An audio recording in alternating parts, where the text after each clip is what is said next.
وإلى ثمود أخاهم صالحا قال يا قوم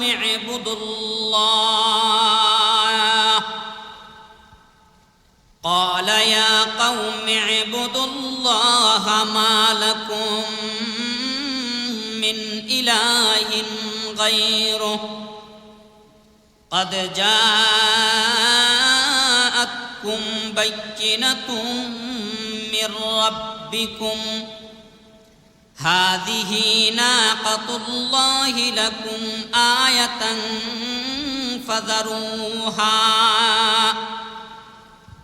فذروها تأكل في أرض الله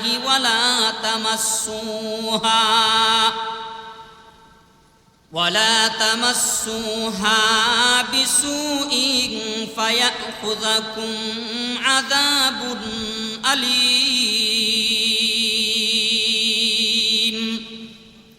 এই হলো সালেহ আলাইহিস সালাতু ওয়াস সালামের কওমের কাছে এক নম্বরে দাওয়াতটা কি? ওয়া ইলা সামুদ আখাহুম সালিহান ক্বালা ইয়া কওমি ইবুদুল্লাহ। সালেহ আলাইহিস সালাতু ওয়াস সালাম কওমকে এক নম্বরে বললেন, আমার কওম, উবুদুল্লাহ, তোমরা আল্লাহর ইবাদত করো। আল্লাহ পাক আদম আলাইহিস সালাতু ওয়াস সালাম থেকে নিয়ে আপনি আমার পয়গম্বর পর্যন্ত যত নবীদেরকে উম্মতের হেদায়েতের জন্য পাঠিয়েছিলেন, প্রত্যেকজন উম্মতের দাওয়াতের মিশন আর দাওয়াতের তরতিব, দাওয়াতের সিস্টেম এক। সিস্টেমটা কি? উবুদুল্লাহ, যেই আল্লাহ তোমাদেরকে বানাইছেন ওই আল্লাহর ইবাদত তোমরা করো। সবচাইতে বড় কথা হলো, সমস্ত নবীদের সমস্ত কওম সমান না, কিছু বেশ কম। সালেহ আলাইহিস সালাতু ওয়াস সালামের যে কওম ছিল, এই কওমটা ছিল আগেকার একটা অবাধ্য কওম। ওই কওমের মধ্যে আল্লাহ পাক আযাব আর গজব দিয়েছিলেন নবীদেরকে না মানার কারণে। আর ওই আযাব থেকে যারা রেহাই পেয়েছিল তাদেরই পূর্বপুরুষ এই সামুদ জাতি। তাহলে বোঝা গেল তারা আগ থেকেই অভিশপ্ত জাতি। তাদের লট, তাদের নসল, তাদের সূত্র আগের থেকেই অভিশপ্ত জাতির সাথে সম্পৃক্ত, যার কারণে তারা নবীদের বিরুদ্ধে আঙ্গুল উড়াইতে, নবীদের বিরুদ্ধে তারা কথা বলতে তারা বিন্দু মাত্র কোনো পরোয়া কাউকে এই পৃথিবীর জমিনে তারা করে না। সালেহ আলাইহিস সালাতু ওয়াস সালাম যখন দাওয়াত দিলেন, সাথে সাথে তারা সালেহ আলাইহিস সালাতু ওয়াস সালামকে বিভিন্নভাবে তারা টিটকারি মস্কারি করা শুরু করলো। সালেহ আলাইহিস সালাতু ওয়াস সালাম তাদেরকে বললেন, দেখো, তোমরা যার ইবাদত করো ও জিন্দেগিতে তোমাদের উপকার করবে তো দূরের কথা, নিজের মুখের মধ্যে যদি একটা মশা মাছি পড়ে ওটাকে পর্যন্ত তারাইবার কোনো শক্তি যার হাতে নাই, ও তো তোমাদের কোনো উপকারই করতে পারে না। সালেহ আলাইহিস সালাতু ওয়াস সালামের এই কথার জবাবে তারা বলে, তাহলে তুমি যেই আল্লাহর পক্ষে দাওয়াত দিচ্ছ, এই আল্লাহ কি করেন? সালেহ আলাইহিস সালাতু ওয়াস সালাম বললেন, এই আল্লাহ আমাদেরকে সৃষ্টি করেছেন, মরণ পর্যন্ত লালন আর পালন এই আল্লাহ করতেছেন। এই পৃথিবীর মধ্যে যে বাতাস আপ ডাউন করে, সূর্যের মাধ্যমে যে আলো আমাদেরকে তাপ দেয়, এই আলো আর এই বাতাস আর বৃষ্টি নামক নিয়ামত আল্লাহ যদি 10 মিনিটের জন্য তামাম পৃথিবীর মধ্যে বন্ধ করে দেন, তাহলে 15 মিনিটের মাথায় তামাম পৃথিবীটা গুরুস্থানে পরিণত হয়ে যাবে। কথা ঠিক না বেঠিক? তাহলে এই আল্লাহর ইবাদত করবা না, তুমি কার ইবাদত করবে? তাহলে তারা এক নম্বরে তারা সালেহ আলাইহিস সালাতু ওয়াস সালামের কাছে জানতে চায়, তাহলে বুঝলাম তুমি আল্লাহর পক্ষ থেকে এসেছো, তোমার তো কিছু দলিল লাগবে, দলিল ছাড়া তো তোমাকে আমরা মানব না। আল্লাহ পাক প্রত্যেক নবীদেরকে আল্লাহ পাক এক একটা মুজিজা, নবুয়তের প্রমাণস্বরূপ আল্লাহ তাদের হাতে দান করে দিয়েছিলেন। যেমন আপনি আমার পয়গম্বরকে আল্লাহ পাক যত সমস্ত মুজিজা দান করেছিলেন, এর মধ্যে একটা মুজিজা হলো কাফেররা প্রশ্ন করেছিল, ওগো আল্লাহর শ্রেষ্ঠ পয়গম্বর, আপনি যদি আল্লাহর পয়গম্বর হয়ে থাকেন তাহলে ওই যে চাঁদ দেখা যায়, চাঁদটাকে দ্বিখণ্ডিত করে দেখান তো। নবীজি বললেন দ্বিখণ্ডিত করাইলে কি হবে? তারা জবাব দিয়েছিল আমরা ঈমান আনবো। আল্লাহর পয়গম্বর এই আঙ্গুল দ্বারা যেমনি ইশারা করেছেন সাথে সাথে চাঁদ দ্বিখণ্ডিত তাদের সামনে হয়ে গেছে। সবাই ঈমান আনছে, ঈমান আনে নাই। সালেহ আলাইহিস সালাতু ওয়াস সালামকে তারা প্রশ্ন করেছে তোমার কাছে মুজিজা কি আছে? তারা বলে যে সালেহ আলাইহিস সালাতু ওয়াস সালাম বললেন তাহলে এক কাজ করো, তোমরা কি মুজিজা চাও, কোন মুজিজাটা তোমরা পাইলে পরে তোমরা ঈমান আনবা, এই বাকস্বাধীনতাটা আমার কাছে না রাইখা তোমাদের কাছে আমি দিলাম, তোমরা আমাকে বলো কি মুজিজা তোমরা আমার কাছ থেকে তোমরা আশা করো। সালেহ আলাইহিস সালাতু ওয়াস সালাম এই কথা বলার পর ওই সমস্ত কাফির বেঈমান মুশরিকরা একসাথে তারা জবাব দেয় ওগো আল্লাহর পয়গম্বর, আপনি যে নবী তার নবুয়তির প্রমাণ যদি আমাদের সামনে উপস্থাপন করতে চান তাহলে ওই যে দূরের মধ্যে বিশাল বড় পাহাড় দেখা যায়, ওই পাহাড়ের একটা পাথরের ভিতর থেকে এই মুহূর্তে একটা উটনি আমাদের সামনে এই মুহূর্তে আপনি বের করে দেখায়া দেন। এই কথাটা যখন তারা বলেছে সাথে সাথে সালেহ আলাইহিস সালাতু ওয়াস সালাম ওই মুহূর্তে আল্লাহ পাকের কুদরতি পায়ে পড়ে 2 রাকাত নামাজ পড়লেন। নামাজ পড়ার পর 2 হাত তুলে আল্লাহর কাছে দোয়া করলেন ওগো রব্বুল আলামিন,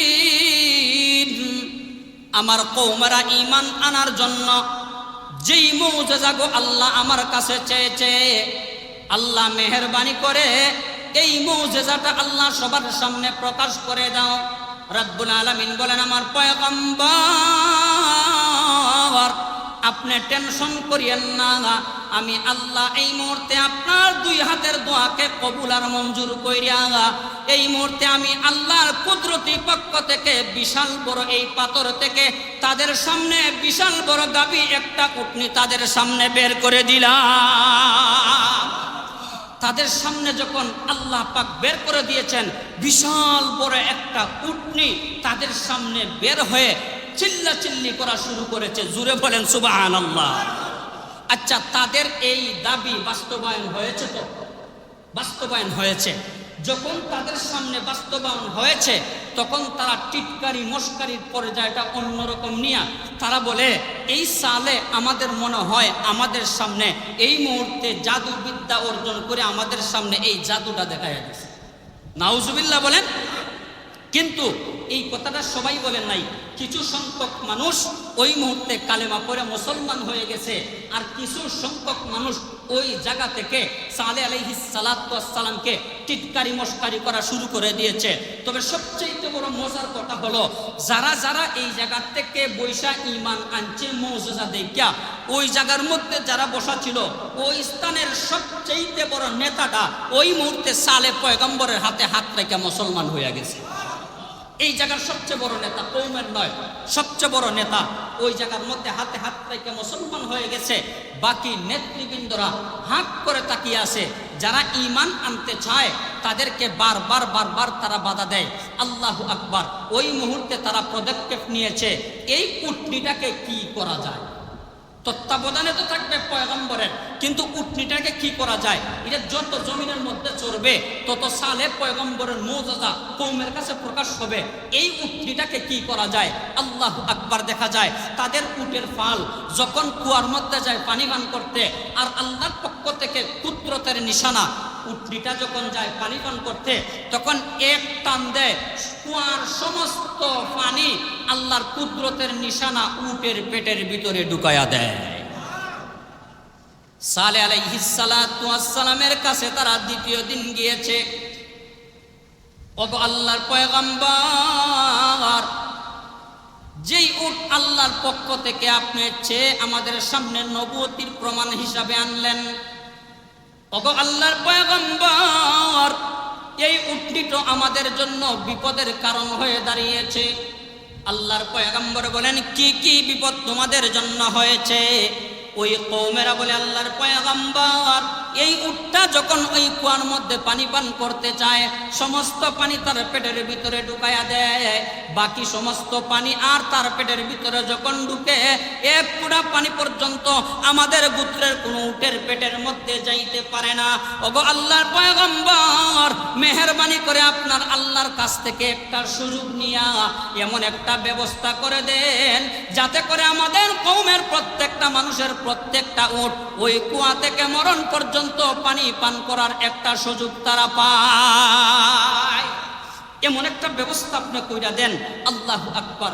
পরের দিন সালেহ আলাইহিস সালাতু ওয়াস সালাম সবাইকে ডাকিয়া বললেন, তাহলে এক কাজ করো, যেহেতু আমার উট পানি পান করলে পরে তোমাদের উট পানি পায় না, তাহলে এক কাজ করো, একদিন এই উট পানি পান করুক, দ্বিতীয় দিন তোমাদের উট পানি পান করুক। এই ব্যবস্থাপত্রটা বলে দেওয়ার পর যেই দিন তাদের পালা আসে, উটগুলায় পানি পান করে যাওয়ার পরে তারা অবশিষ্ট পানিগুলা মটকার মধ্যে, কলসের মধ্যে, তারা বিভিন্ন স্থানের মধ্যে পানিগুলা তারা স্টক করে রাখে, যাতে করে পরের দিন পানির কোনো সংকট আসলে পরে এই সংকটটা তারা পুরা করতে পারে।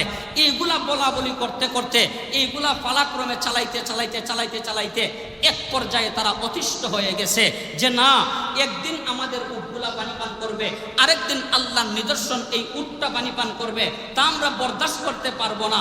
আমরা এই উটটাকে হত্যা করব, যাতে কইরা এক নম্বরে পয়গম্বরের নবুয়তির নিদর্শন দূর হয়ে যায়, দুই নম্বর আমাদের উটগুলা যাতে পানি পান করার একটা সুবর্ণ সুযোগ পায়। তাহলে দুইটা টার্গেট নিয়ে এই উটটা যখন তারা মারতে চেয়েছে, সালেহ আলাইহিস সালাতু ওয়াস সালাম তাদেরকে এক নম্বরে সতর্ক করলেন। আল্লাহ বলেন, قد جاءتكم بينة من ربكم هذه ناقة الله لكم آية فذروها تأكل في أرض الله ولا تمسوها بسوء فيأخذكم عذاب أليم। সালেহ আলাইহিস সালাতু ওয়াস সালাম বলেন, قد جاءكم بينة من ربكم, এ কওমেরা দেখো, আমি আমার পক্ষ থেকে চেয়ে এই উটটা আল্লাহর পক্ষ থেকে কিন্তু আমি আনি নাই। এই উটটা এনেছি একমাত্র তোমাদের চাওয়ার পরিপ্রেক্ষিতে।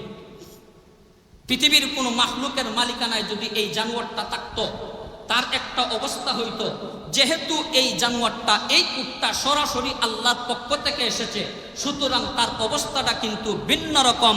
সুতরাং তার বিরুদ্ধে কোনো পদক্ষেপ নিলে তোমাদের পরিণতিটাও কিন্তু ভয়াবহ আকার ধারণ করতে পারে।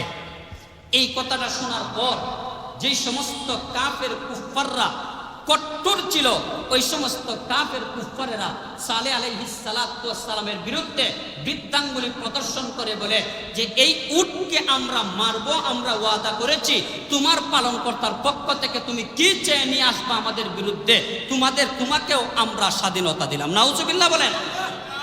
এই কথাটা বলার পর সালেহ আলাইহিস সালাতু ওয়াস সালাম চলে গেলেন। চলে যাওয়ার পর একটা মিটিং তারা করেছে। এই মিটিংয়ের মধ্যে বিশাল সংখ্যক মানুষ থেকে 9 জন মানুষ দাঁড়িয়েছে যে আমরা এই উটটাকে আমরা হত্যা করেই ছাড়ব। কয়জন মানুষ? 9 জন। খেয়াল করবেন, 9 জনের মধ্যে যখন তারা দাঁড়িয়েছে, এই 9 জনকে নির্বাচিত করে এই কওমেরা ছেড়ে দিয়েছে। এই 9 জন যখন আলাদা হয়ে গেছে, তখন 2 জন মহিলা তাদের সামনে আসছে। আসার পরে একজনে বলে যে আমার স্বামী কোনো এক জায়গায় মারা গেছেন, আমি এখন বিধবা, যদি এই উটটাকে কেউ মারতে পারে, আমি বিধবা মহিলা, আমি তার ঘরে চলে যাব। নাউজুবিল্লাহ বলেন। আরেকজন বৃদ্ধা মহিলা আসছে। আসার পরে কয়, আমাকে আমার গর্ভ থেকে 4টা মেয়ে সন্তান জন্মগ্রহণ করেছে, এক একটা মেয়ে এক একটার চাইতে আরো সুন্দরী। যেই ব্যক্তি সালেহ পয়গম্বরের পক্ষ থেকে যেই উটটা আল্লাহর পক্ষ থেকে এনেছে, এই উটটা যেই যুবক হত্যা করতে পারবে, আমার যে কোনো মেয়ে যে মেয়েকে চাইবে, ওই মেয়েকে ওই আল্লাহর বান্দা বিবাহ করতে পারবে। নাউজুবিল্লাহ বলেন। এই 2 জন মহিলা 9 জনের সামনে যখন 2টা অফার দিয়েছে, এই অফারটা পাওয়ার পরে আগের চাইতে দ্বিগুণ শক্তি তাদের ওই মুহূর্তে তাদের ভিতরে পয়দা হয়ে গেছে। কারণ পৃথিবীর বুকে একজন পুরুষকে নরম করা, একজন পুরুষকে উদ্বুদ্ধ করার পিছনে যতগুলো মাধ্যম হতে পারে, এর মধ্যে সবচাইতে বড় মাধ্যম হলো একটা নারীর লোভ তাদের ভিতরে ঢুকাইয়া দাও। দেখবেন যত নেতা, যত নেত্রী, যত ক্ষমতাশীল, যত বলি, যত মানুষ জায়গায় জায়গায় তারা অপদস্থ হয়েছে, অপদস্থ হওয়ার পিছনে সুন্দরী নারীর লোভ অধিকাংশ মানুষের পিছনে থাকে নি না, থাকে না? এই নারীর লোভটা যে আল্লাহর বান্দা সামলাইয়া রাখতে পারে, আল্লাহর পয়গম্বর বলেন আল্লাহ পাক রব্বুল আলামিন ওই আল্লাহর বান্দাকে হাসরের ময়দানে আল্লাহ তার কুদরতি আরশে ছায়ার নিচে আল্লাহ তাদেরকে ছায়া দান করে দিবেন। ছায়াটা এমনিও দান করবেন না, পথভ্রষ্ট হওয়ার সবচেয়ে বড় মাধ্যম যেহেতু নারী, এই কারণেই পয়গম্বর এই লোকটা মুসলমানদের উম্মতের যুবক যুবতীদের কলবের ভিতরে আল্লাহর পয়গম্বর ঢুকাইয়া দিয়া গেছে। সম্মানিত মুসল্লিয়ানে কেরাম ভাইরা আমার, আল্লাহর পয়গম্বর যখন তাদেরকে বললেন কাদ জাআকুম বাইয়িনাতুম মির রাব্বিকুম, তোমাদের পালনকর্তার পক্ষ থেকে যেহেতু এই উটটা এসেছে, সুতরাং তোমাদের চাওয়ায় এসেছে, আমার চাওয়ায় আসে নাই। সুতরাং তোমরা যদি তার বিরুদ্ধে কোনো পদক্ষেপ নাও, আল্লাহর পয়গম্বর বলেন ফায়াখুযাকুম আযাবুন আলীম, ভয়ানক শাস্তি তোমাদেরকে গ্রেফতার করবে। শাস্তি থেকে রক্ষা পেতে চাও, এখনো তোমাদের প্ল্যান, তোমাদের প্রোগ্রাম এই মুহূর্তে তোমরা পরিবর্তন করা শুরু করে দাও। এই কথাটা বলার পরেও এই 2 জন যুবক দাঁড়িয়েছে, যার মধ্যে একজন নেতার নাম কিদার। ওই কিদার আল্লাহর বান্দা বলতেছে যে ঠিক আছে, তোমরা যদি ভয় পাও, সর্বপ্রথম আমি আক্রমণ করব, এরপরে তোমরা যাইয়া আক্রমণ করবে। এই উটটা যখন পানি পান করতে গেছে, পানি পান করিয়া শেষ, ওই কুয়া থেকে যখন উঠে আসে, রাস্তার মধ্যে আগ থেকেই উৎপাতা খিদার নামক এই কাফেরটা দূর থেকে তীর দিয়া ওই আল্লাহর পয়গম্বর যেই উটটা আল্লাহর পক্ষ থেকে এনেছিলেন, ওই উটের পায়ের মধ্যে ওই তীরটা মেরেছে। তীরটা মারার সাথে সাথে ওই উটটা সাথে সাথে মাটির মধ্যে পড়ে গেছে। বাকি 8 জন মানুষ যাইয়া, যুবক যাইয়া তরবারি দ্বারা ওই উটটাকে মারার সাথে সাথে ওই উটের পেটের মধ্যে যে বাচ্চাটা ছিল, ওই বাচ্চাটা বের হয়ে যেই পাহাড় থেকে ওই উটটা এসেছিল, ওই পাহাড়ের বিশাল বড় এক পাথরের উপরে যাইয়া 3টা চিৎকার করেছে। কয়টা চিৎকার বলেন? 3টা চিৎকার করেছে।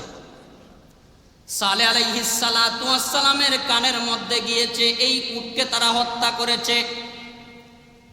সালেহ আলাইহিস সালাতু ওয়াস সালাম তাদের সামনে যাইয়া বললেন, যেহেতু উটের বাচ্চা 3টা চিৎকার দিয়েছে, এই কারণে 3 দিনের ভিতরে আল্লাহর পক্ষ থেকে তোমাদের উপরে আযাব আর গজব নেমে আসবে। সুবহানাল্লাহ বলেন।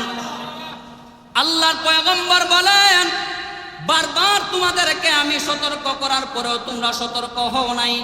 এই আল্লাহর নিদর্শন উটটাকে তোমরা হত্যা করে ফেলেছ, এই কারণে অপেক্ষা করো, 3 দিনের ভিতরে তোমাদের উপরে আযাব আর গজব নেমে আসবে।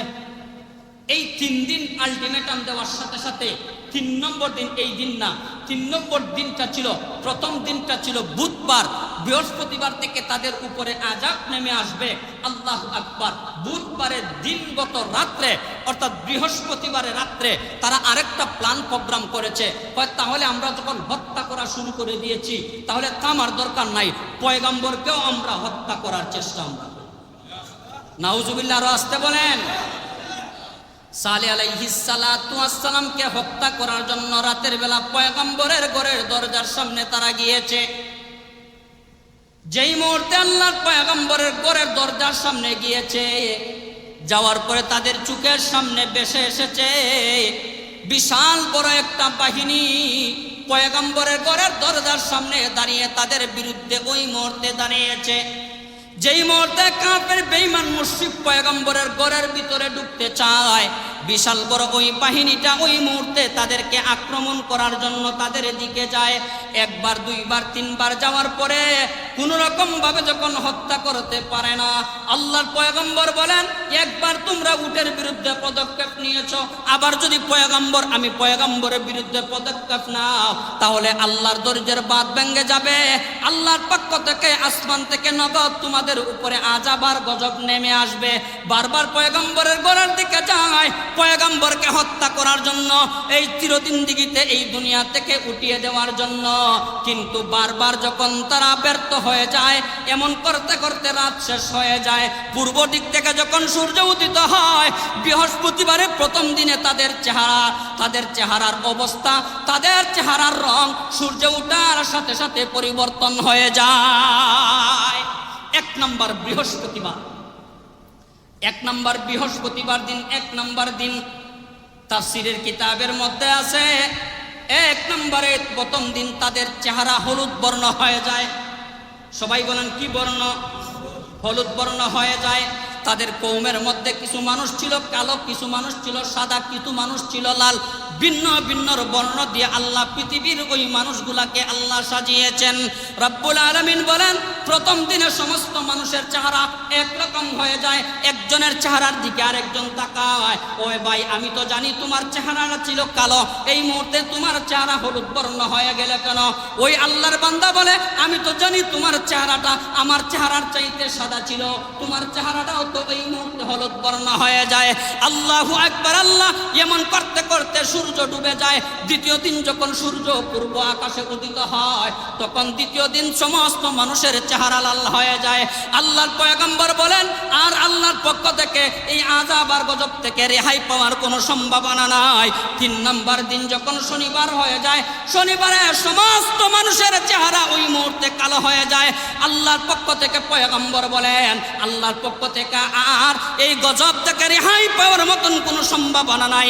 যেহেতু তোমাদের চেহারা কালো হয়ে গেছে, তাহলে বোঝা গেল আল্লাহর পক্ষ থেকে আযাব নেমে আসবে। এই কথা বলতে বলতে পূর্ব দিকে সূর্য যখন মানুষের মাথার উপরে চলে আসছে, ওই মুহূর্তে বিকট আওয়াজ আর শব্দের মাধ্যমে এমন আযাব আর গজব তাদের ভিতরে চলে আসছে।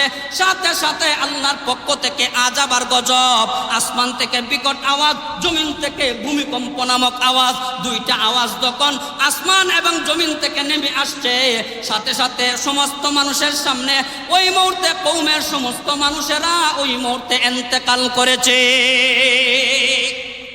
যখন ইন্তেকাল করেছে, তখন একজন আল্লাহর বান্দা, তাফসীরের কিতাবের মধ্যে আছে, একজন আল্লাহর বান্দা অথবা বান্দি, দুইটার মধ্যে একটা হতে পারে। একটা আল্লাহর বান্দি দৌড়ে যাইয়া হেরাম শরীফের মধ্যে আশ্রয় নিয়েছে, কিন্তু হেরাম শরীফের মধ্যে আশ্রয় নেওয়ার পর আল্লাহ তার উপরে আযাব আর গজব দেন নাই। যখন সমস্ত মানুষ মারা গিয়েছে, জমিনের মধ্যে শুধু লাশ আর লাশ, লাশ আর লাশ, তখন ওই আল্লাহর বান্দা যখন হেরাম শরীফ থেকে বের হয়েছে, তখন সাথে সাথে আল্লাহর পক্ষ থেকে আযাব আইসা ওই আল্লাহর বান্দাও দুনিয়া থেকে চিরজিন্দেগীর জন্য বিদায় নিয়েছে। সুবহানাল্লাহ বলেন। সালেহ আলাইহিস সালাতু ওয়াস সালাম কওমেরদেরকে বলেন, সমস্ত মানুষেরা ইন্তেকাল করেছে, একজন মানুষও কিন্তু দুনিয়ার মধ্যে জীবিত না। সমস্ত লাশদেরকে সামনে রাইখা আল্লাহর পয়গম্বর একটা ভাষণ দিয়েছেন, করে আমার কওমেরা, আমার আল্লাহ আমাকে যে দাওয়াতের মিশন দিয়ে পাঠিয়েছিলেন, ওই মিশনটা তোমাদের কাছে আমি পৌঁছিয়ে দিয়েছি। কিন্তু এই মিশনের বিরুদ্ধে, এমনকি আমার আল্লাহর বিরুদ্ধে পদক্ষেপ নেওয়ার কারণে, এই উটনিটার বিরুদ্ধে পদক্ষেপ নেওয়ার কারণে, আমি পয়গম্বরের বিরুদ্ধে পদক্ষেপ নেওয়ার কারণে যেই আঘাত আর যে আযাব তোমাদের উপরে চলে আসছে, এই আযাবের দায়ভার বিন্দু মাত্র আমি পয়গম্বরের ভিতরে বর্তাবে না। কারণ যেই দাওয়াত আর যেই মিশন পয়গম্বর নিয়ে এসেছিলেন, তা তো তাদের সামনে প্রকাশ করে দিয়েছেন, উপস্থাপনা করছেন, কিন্তু এরপরও তারা যেহেতু মানে নাই, তাদের উপরের আযাব তারা নিজেরা ডেকে আনছে। এই কারণে সালেহ আলাইহিস সালাতু ওয়াস সালাম কওমের এই লাশদেরকে লক্ষ্য করেই এই দাওয়াতের দায়িত্বটার কথা বলেছিলেন। যেমনি ভাবে বদরের প্রান্তরে কাফের কুফফারদেরকে যখন একটা কূপের মধ্যে ফালানো হয়েছিল, লাশগুলো ফালানো হয়েছিল, তখন নবী আলাইহিস সালাতু ওয়াস সালাম ওই বদরের প্রান্তরে ওই কূপের মুখের মধ্যে দাঁড়িয়ে ওই লাশগুলাকে লক্ষ্য করে নিজের দায়িত্বের কথা বলতেছিলেন আর বলেছিলেন, এ আমার কওমেরা, এ আমার কওমেরা, তোমরা হচ্ছে আমার এমন একটা কওম, তোমরা হচ্ছে আমার এমন একটা ফ্যামিলির লোক, আমার জাতীয় লোক, যারা তোমরা আমাকে দেশ থেকে তাড়িয়ে দিয়েছো, অন্য দেশের মানুষের আমাকে আশ্রয় দিয়েছে। তোমরা এমন একটা জাতি, যেই জাতি তোমাদের ফ্যামিলি থেকে বের করে দিয়েছো, অন্য ফ্যামিলিকে আমাকে আশ্রয় দিয়েছে। তোমরা হলে এমন জাতি, যেই জাতি আমার বিরুদ্ধে পদক্ষেপ নিয়েছো, অন্য মানুষের আমাকে সাহায্য সহযোগিতা করেছে। আল্লাহু আকবার। সাহাবায়ে কেরাম বলেন, ওগো আল্লাহর পয়গম্বর, তারা তো মারা গেছে, তারা তো দুনিয়াতে নাই, তাহলে আপনি কাদেরকে বলেছেন? তারা কি আপনার এই বক্তব্যগুলো শুনতেছে? নবী আলাইহিস সালাতু ওয়াস সালাম বলেন, আমার জান আর প্রাণ যেই আল্লাহর হাতে, এই আল্লাহর জাতের উপরে কসম খাইয়া বলতেছি, এই লাশগুলা আমার কথাগুলা যত তাড়াতাড়ি আর যত উপযুক্তভাবে যতগুলা কথা তারা শুনতেছে, এই কথাগুলা তাদের চাইতে তোমরাও জীবিত থেকে ভালোভাবে শুনতে পারো না। সুবহানাল্লাহ বলেন।